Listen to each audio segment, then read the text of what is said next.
இந்த ரிஷபராசினுடைய வாழ்க்கையில ஒரு நாள் கூட சந்தோஷமா சிரிச்சுட்டு இவங்க தூங்குனதா கிடையவே கிடையாதுங்க. என்னைக்காவது ஒரு நாளாவது தன்னுடைய வாழ்க்கையில நல்லது நடந்தணுன்ற ஒரு அபிப்பிராயம், மனசுக்குள்ள ஒரு ஆனந்தம் வேணும் அப்படின்ற ஒரு எண்ணம் இவர்களுக்கு இருக்கும். அது போல இவர்களுடைய வாழ்க்கையில சில விஷயங்களை செஞ்சு முடிச்சலாம்ன்ற ஒரு நம்பிக்கையும் இவர்களுக்கு உண்டு. அது மட்டும் இல்லைங்க, ரிஷபராசிக்காருடைய வாழ்க்கையில அன்பு அப்படின்ற ஒரு விஷயத்துல இவங்க ரொம்ப டீப்பான ஒரு பர்சன் கூட சொல்லலாங்க.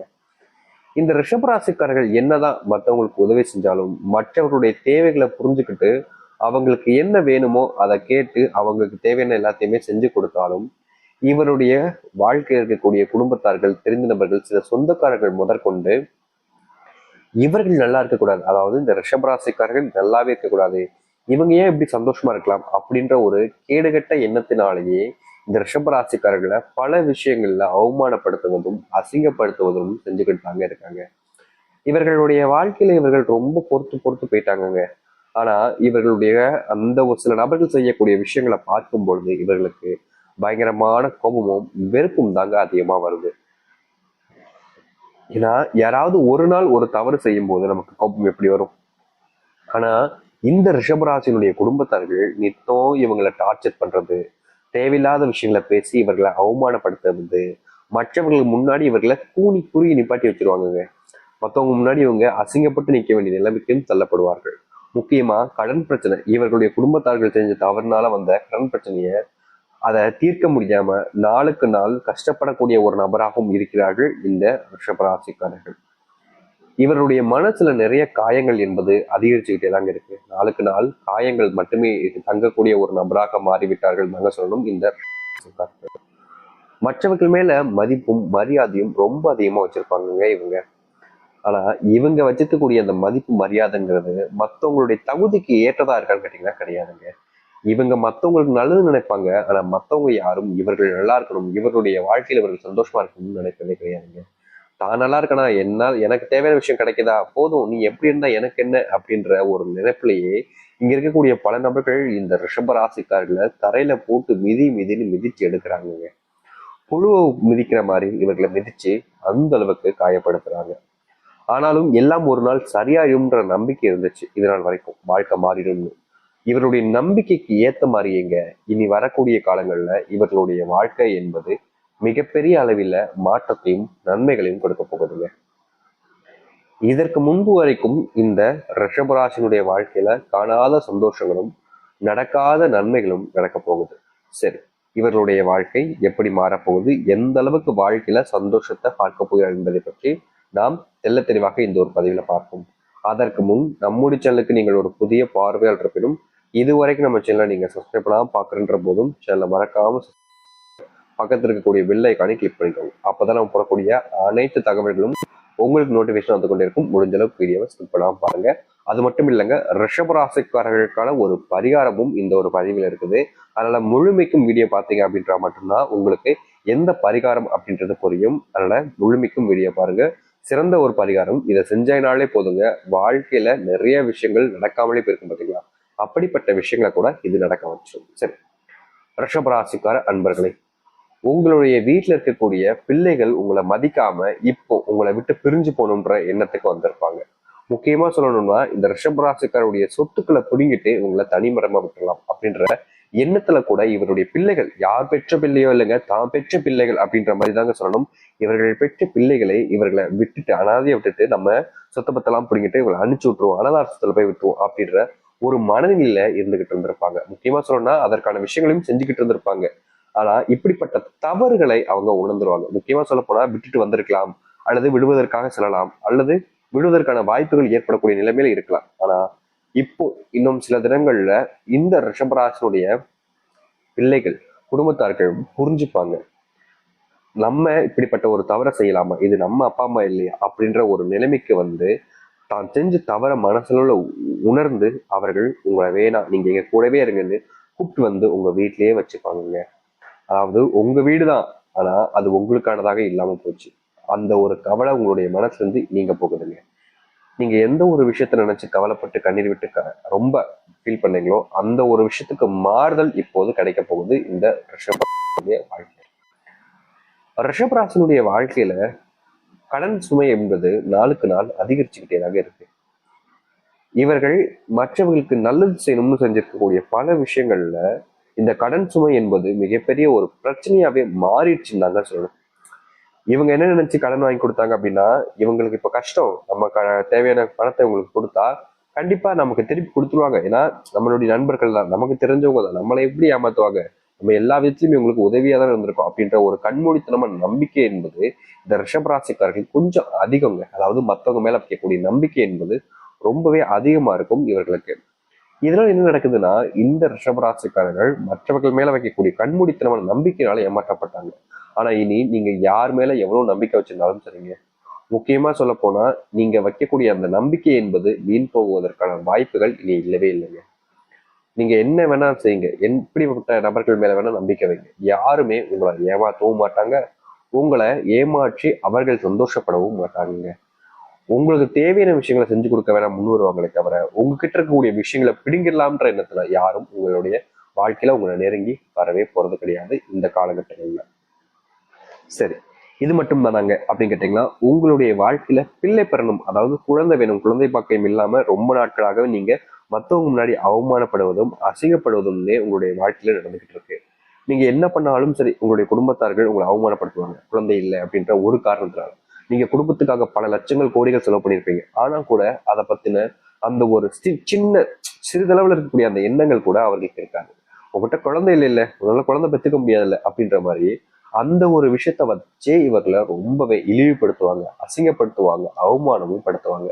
இவர்கள் என்ன பண்ணாலும் சரிங்க, அவர்கள் ஏதாவது ஒரு விஷயத்தின் மூலியமா குறை கண்டுபிடிச்சு இவங்களை கஷ்டப்படுத்தணுன்றதுக்காகவே எல்லா விஷயத்துகளையும் மாறி மாறி மாறி மாறி பண்ணுவாங்க. இவங்க அவங்க கிட்ட கெஞ்சுவாங்க, ப்ளீஸ் இந்த மாதிரி பேசாதீங்க, தயவு செஞ்சு இப்படி பேசாதீங்க அப்படி. ஆனாலும் இவர்களை பல விதங்களை அவமானப்படுத்திருக்காங்க. அந்த அவமானங்கள் இனி நீக்கப்படுங்க. உங்களுடைய வாழ்க்கையில நீங்க எந்த நபர்களிடம் இருந்து அவமானப்பட்டு கண்ணீர் விட்டு கலங்கி நின்றீங்களோ அவர்களே உங்களை தேடி வருவாங்க. என்னை மன்னிச்சிருப்பா, நான் தெரியாம தப்பு பண்ணிட்டேன், இனிமே இப்படி பண்ண மாட்டேன்னு உங்களுடைய கால்கள் பிடிச்சு கரம் தழுவி என்னை மன்னிச்சிருன்னு சொல்லக்கூடிய நிலைமை என்பது ஏற்படும் இந்த ரிஷபராசினுடைய வாழ்க்கையில. ரிஷபராசிக்காரர்களுக்கு உடல் சார்ந்த சில உபாதைகளும் நோய்களும் கொஞ்ச நாட்களாகவே இருந்துகிட்டே இருக்குங்க. அந்த கவலை என்பது இனி வேண்டாம் இவர்களுடைய வாழ்க்கையில. இந்த ரிஷபராசிக்காரர்கள் எந்த நோயினால கஷ்டப்பட்டார்களோ, எந்த உடல் உபாதைகள் இவர்களுடைய வாழ்க்கையில கொஞ்சம் அதிகப்படியான பிரச்சனைகளை ஏற்படுத்திச்சோ, அது அனைத்திற்குமான தீர்வுகள் கிடைக்கக்கூடிய காலங்களாக இனி இருக்க போகுதுங்க. முன்னாடி எல்லாம் இவர்களுடைய வாழ்க்கையில, அதாவது இந்த ரிஷபராசினுடைய வாழ்க்கையில நண்பர்கள் நண்பர்கள்னு ரொம்ப அதிகமா நெருக்கமா இருப்பாங்க. அவங்களுக்காக என்ன வேணா செய்யலாம் அப்படின்ற ஒரு நம்பிக்கையில இவர்கள் இருப்பாங்க. அப்படிப்பட்ட இந்த நம்பிக்கையில் இருக்கக்கூடிய விஷயத்துக்கு மாடல் என்பது கிடைக்கும். அதாவது நீங்க யார் மேல நம்பிக்கை வச்சு ஏமாற்றப்படுகிறீர்களோ அவருடைய உண்மையான குணம் என்ன, அவர்கள் எப்படிப்பட்டவர்கள் என்பது எல்லாமே உங்களுக்கு தெளிவா புரிஞ்சு இவங்க கூட சேரலாமா வேணாமான்ற அளவுக்கு நீங்க சரியான விஷயங்களை முடிவு பண்ணக்கூடிய காலநிலைகள் என்பது உண்டாகும் இந்த ரிஷபராசினுடைய வாழ்க்கையில.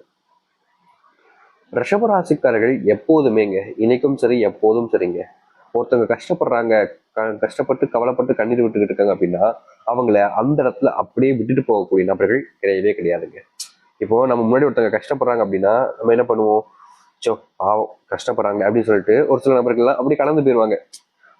சோ பாவம் கஷ்டப்படுறாங்க அப்படின்னு சொல்லிட்டு கடந்து போகக்கூடிய நபர்கள் இருப்பாங்க. ஆனா இந்த ரிஷபராசிக்கு சோ பாவம் அப்படின்னு கடந்து போகாம அவங்களுக்கு என்ன உதவி வேண்டும், நம்மளால என்ன செய்ய முடியும்ன்றத அங்கிருந்து அவரிடம் பேசி தன்னுடைய உதவிகள் வேணுமான்னு கேட்டு அதை செஞ்சு கொடுத்துட்டு போகக்கூடிய நபராக இருப்பார்கள் இந்த ரிஷபராசிக்காரர்கள். இந்த அளவுக்கு இருக்கக்கூடிய ரிஷபராசினுடைய வாழ்க்கையில இனி செல்வ மழை பொழிய போகுதுங்க. தெரிந்தோ தெரியாமலோ இவர்கள் யாரோ ஒரு நபருக்கு உதவி செய்யக்கூடிய நிலைமை ஏற்படும். அந்த உதவியின் மூலியமாக இவருடைய வாழ்க்கையில நல்ல விஷயம் நடக்க போகுது. அதாவது இவங்க பிசினஸ் சம்பந்தப்பட்ட விஷயங்கள், முக்கியமா வாழ்க்கையில இது நடக்கும் அப்படின்னு முயற்சி பண்ணி பல காலங்களா தோத்துக்கிட்டு இருக்கக்கூடிய நபர்களுக்கு அந்த தோல்வியிலிருந்து விடுபடக்கூடிய ஒரு நபராக அங்கு வந்து அடைவார். இந்த ரிஷபராசினுடைய வாழ்க்கையை மாற்றக்கூடிய நபராகவும் இருப்பார். அது மட்டும் இல்லைங்க, ரிஷபராசினுடைய வாழ்க்கையில கணவன் மனைவி பிரச்சனை என்பது நாளுக்கு நாள் அதிகரிச்சுக்கிட்டே இருக்குங்க. இவங்க தன்னுடைய குடும்பத்தார்கள்ட்ட இதை பண்ணி சரி பண்ணிடலாம், அதை பண்ணி சரி பண்ணிடலாம்னு எவ்வளவோ விஷயங்கள் முயற்சி பண்ணாலும் இவருடைய குடும்பத்தார்கள் அதை புரிஞ்சிக்கக்கூடிய நிலைமையில இல்லை அப்படின்றதாங்க யதார்த்தமான உண்மை. புரியுதுங்களா உங்களுக்கு? அவங்களுடைய குடும்பத்தார்கள் புரிஞ்சுக்கவே மாட்டாங்க. கணவன் மனைவி வாழ்க்கையில ஏதாவது ஒரு அடிக்கடி சண்டை நடந்துகிட்டே இருக்கு. இதற்கான முற்றிலுமான தீர்வுகள் காணக்கூடிய காலங்களாக தாங்க இருக்க போகுது. இந்த கணவன் மனைவி பிரச்சனை என்பது ஒரே நாள்ல உங்களுடைய வாழ்க்கையில் நீங்கிடுச்சுன்னா எவ்வளவு சந்தோஷப்படுவீங்க. அது மாதிரி உங்களுடைய வாழ்க்கையில நடக்கக்கூடிய காலங்கள் தான் இந்த காலங்களாக இருக்குதுங்க. இனி வரக்கூடிய காலங்கள்ல இவர்களுடைய வாழ்க்கையில சொல்ல முடியாத அளவுக்கு சந்தோஷங்கள் என்பது இருக்குங்க. முக்கியமா வீட்டில் ஏற்படக்கூடிய சின்ன சின்ன பிரச்சனைகள், சண்டை சச்சரவுகளுக்கு எல்லாம் தீர்வுகள் கிடைச்சு வாழ்க்கையில முன்னேறுவதற்கான வழிகளை இவர்களுடைய வாழ்க்கையில காண ஆரம்பிப்பாங்க. அது மட்டும் இல்லைங்க, அன்பு கிடைக்காத இவர்களுக்கு பேரன்பு கிடைக்கக்கூடிய நிலைமை என்பது உண்டாகும் இவர்களுடைய வாழ்க்கையில. சரி, ரிஷபராசிக்கார அன்பர்களே, இது நாள் வரைக்கும் நீங்கள் உங்களுடைய வாழ்க்கையில நிறைய துன்பங்களை, கஷ்டங்களை பார்த்துக்கலாம். ஆனா இனி உங்களுடைய வாழ்க்கையில் நடக்கக்கூடிய விஷயம் என்பது இப்ப நம்ம சொல்லிக்கக்கூடியதாக தான் இருக்கும். அதுவும் கூடிய விரைவில் உங்களுடைய வாழ்க்கை நடக்க போகுது. சரி, உங்களுக்கான பரிகாரம் சொல்றேன்னு சொல்லியிருந்தேன். என்னங்க சாமி பரிகாரம்? ரொம்ப பெரிய பரிகாரமா இருக்குமா சாமி? எங்களால செய்ய முடியாம போயிடுமா? ஏன்னா நாங்க தினமும் வேலைக்கெல்லாம் போயிட்டு வர வேண்டியதா இருக்கு. இப்படி இருக்கும்போது நாங்க எப்படி செய்ய முடியும் அப்படின்னு யோசிக்கலாம். இந்த அமாவாசை நாள் வருது பார்த்தீங்களா, டிசம்பர் 19க்குள்ள, இதுல எந்த நாளை வேணா எடுத்துக்கலாம். உங்களால முடியும் அப்படின்னா அமாவாசை நாளே எடுத்துக்கோங்க, தப்பு கிடையாது. அப்படி என்னால முடியாதுங்க சாமி, அமாவாசை நாட்கள்ல எனக்கு வேலை கொஞ்சம் அதிகமா இருக்கு, அந்த நாட்கள்ல என்னால இதை செய்ய முடியாம போயிடுமோன்ற ஒரு பயம் இருக்குது, இதற்கு பதிலாக வேறு நாட்கள் ஏதாவது கிடைக்குமா அப்படின்னு யோசிக்கனாலும் பரவாயில்லைங்க. இந்த ஒரு விஷயத்த நீங்க செஞ்சாலே போதும். அதாவது ரொம்ப எளிமையான ஒரு விஷயம். ஒரு மந்திரத்தை சொல்லி ஒரு விளக்க மற்றும் உங்களுடைய வீட்டில் ஏற்றுக்க போதும். இந்த ரிஷபராசிக்காரர்கள் இதை செஞ்சாலே போதுங்க. இது எதுக்கு செய்யணும்ன்ற கேள்வி வந்துச்சுன்னா, உங்களுடைய வாழ்க்கையில பித்ருக்களுடைய சாபம் என்பது இருக்கலாம். அப்படி இல்லை, குலதெய்வத்தினுடைய ஆசீர்வாதம் பெறாமல் இருக்கும். ஏன்னா இங்க இருக்கக்கூடிய பல நபர்கள் குலதெய்வ கோயிலுக்கு போய் பல வருடங்கள் ஆயிருக்கும். அதாவது என்னுடைய அப்பா அம்மா இருக்கும்போது போன சாமி, இப்பெல்லாம் போறதே கிடையாதுன்ற அளவுக்கு இருக்கும். அப்படிலாம் பண்ணாம இருக்கிறதுக்காக தான் இந்த ஒரு மந்திரம். சரிங்களா? இதை நீங்க உங்களுடைய வீட்டுல விளக்கேற்றி சொல்லலாம். அப்படி விளக்கேற்ற முடியலங்க, அமாவாசை நாட்கள் எங்க வீட்டுல விளக்கேற்ற மாட்டாங்க அப்படின்னு போது பிரச்சனை இல்லைங்க, நீங்க விளக்கேற்றாமலும் கூட இதை மனசளவுல நினைச்சுக்கிட்டு சொன்னா போதுங்க. சரி, நீங்கள் சொல்ல வேண்டிய மந்திரம் இதுதான். ஓம் பித்ருகணாய வித்மகே ஜகத்தரின்னே தீமகி தன்யோ பிரச்சோதயாத். ரொம்ப எளிமையான மந்திரங்க. இதை கடுமையான வார்த்தைகள் இல்லைங்க, ரொம்ப எளிமையான மந்திரம். மறுபடியும் சொல்றேன், கேளுங்க. ஓம் பித்ருகணாய வித்மகே ஜகத்தரின்னே தீமகி தன்யோ பிரச்சோதயாத். ரொம்ப எளிமையா இருக்கு இல்லைங்களா? 3 முறை சொல்லிடலாம். சரிங்களா? ஓம் பித்ருகணாய வித்மகே ஜகத்தரின்னே தீமகி தன்யோ பிரச்சோதயாத். இது பாத்தீங்கன்னா நம்மளுடைய பித்ருக்களுடைய வழிபாடுகளுக்காக சொல்லக்கூடிய ஒரு மந்திர சொற்கள்ங்க. இப்படிப்பட்ட மந்திர சொற்களை நீங்க இந்த நாட்கள், அதாவது சரியா சொல்லணும்னா நீங்க அமாவாசை நாட்கள சொல்வதுங்கிறது அந்த பித்ருக்களுடைய ஆசீர்வாதத்தை பெறக்கூடிய ஒரு நாட்களாக தான் இருக்குது. அதனால நீங்க இந்த ஒரு நாட்களை தவற விடாதீங்க. முழு மனசோட செஞ்சு சொல்லி பாருங்க. முழுவதுமான மனசுல இருந்து கடவுளோட அந்த எண்ணத்தோட சொல்லி பாருங்க. நிச்சயமா உங்களுடைய வாழ்க்கையில எதிர்பாராத மாற்றங்களும், நீங்க எதிர்பார்த்துக்கிட்டு இருக்கக்கூடிய அனைத்து சின்ன சின்ன விஷயங்கள்லையும் உங்களுக்கு நல்லது நடக்க ஆரம்பிக்குங்க. முன்னாடி உங்களுடைய வாழ்க்கையில நீங்க பெரும் அளவிலான கஷ்டங்களை பட்டிருக்கலாம். ஆனா இனி அதற்கான தீர்வுகள் வேணும் அல்லவா? புரியுதுங்களா? தீர்வு வேணும்ல. தீர்வு இல்லாம வாழ்க்கையில ஓடிக்கிட்டே இருக்க முடியுமா? ஒரு நாளாவது தீர்வு வேணும்ல. அதற்காகவாவது இதை சொல்லி பாருங்க, மனசார சொல்லி பாருங்க. கண்டிப்பா உங்களுடைய வாழ்க்கையில் நல்லது நடக்கும்.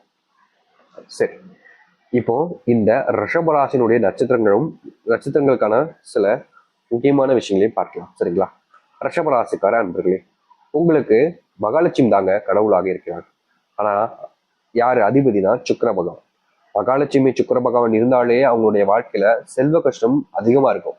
ஆனா அந்த ஒரு நாள் கடக்குதுன்ற போது அதுக்கப்புறம் செல்வ பிரச்சனை என்பது இவருடைய வாழ்க்கையில முழுவதுமாக இல்லாமல் அழிந்துருங்க. நிறைய நபர்கள் பயம் வரலாம், குழப்பம் வரலாம், அதெல்லாம் நடக்குமா அப்படின்னு. அதெல்லாம் நிச்சயம் நடக்குங்க. சரி, இந்த ரிஷபராசினுடைய நட்சத்திரங்கள் அப்படின்னு பார்த்தோம் அப்படின்னா, கிருத்திகை 2ஆம் பாதம் முதல் ரோகிணி, மிருகசிரிஷம் 2ஆம் பாதம் முடிவு வரைக்கும் நட்சத்திரங்கள் என்பது அமைந்திருக்குதுங்க. இதுல இந்த கிருத்திகை நட்சத்திரக்காரர்களுக்கு பாத்தீங்கன்னா மனசளவுல இருக்கக்கூடிய வேதனைகள் நீங்கக்கூடியதாக அமைய போகுதுங்க. இதற்கு முன்பு இவருடைய மனசளவுல நிறைய காயங்களும் கஷ்டங்களும் இருந்துகிட்டே இருந்துச்சுங்க. இவர்கள் அதை சரி பண்ணணும்னு நினைச்சாலும் இவர்களுடைய வாழ்க்கையில எந்த ஒரு விஷயத்தையும் ஆட்சி அமைக்கவே முடியலங்க. நாளுக்கு நாள் அந்த பிரச்சனைக்குள்ள போய் சிக்கிக்கிட்டு இருக்கக்கூடிய நபராக தான் இருந்தாங்க இவர்கள். ஆனா இனி அதுல இருந்து மாறுதல் என்பது கிடைக்க ஆரம்பிக்கும். ரோகிணி, இவர்களுடைய வாழ்க்கையில பாத்தீங்கன்னா பணப்பிரச்சனை என்பது தலைக்கு மேல